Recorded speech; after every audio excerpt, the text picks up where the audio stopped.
ចប់ឲ្យពួកយើងចូលឆ្នាំគេសបាយគេលេងល្បែងប្រជាប្រិយនៅវត្តតែយើងលេងបៀឥឡូវទៅលេងនៅប៉ុស្តិ៍ប៉ូលីស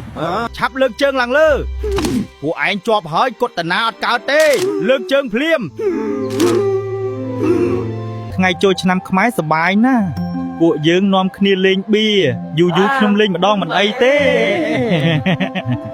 អាឡូលោកប៉ូលីសមកចាប់មកតែនិចអាវឿនអារឿនអារាជពួកវាលេងបៀលោកប៉ូលីសថ្ងៃចូលឆ្នាំគេទៅវត្តលេងល្បែងប្រជាប្រិយចំណាយពួកវាមកលេងបៀមកចាប់ពួកវាមកឈប់ភ្លាមកុំតន់តាណាឈប់ភ្លាមពួកឯងលេងបៀអូយហត់ណាស់អញឆ្ងល់ដល់ណាគេទេហៅប៉ូលីសមកប្រហែលអាណិតអីមើលទៅព្រោះអីយើងអត់បានហៅវាលេងបៀពិតមែនអីឆាប់លើកជើងឡើងលើពួកឯងជាប់ហើយកត់តាណាអត់កើតទេលើកជើងភ្លាម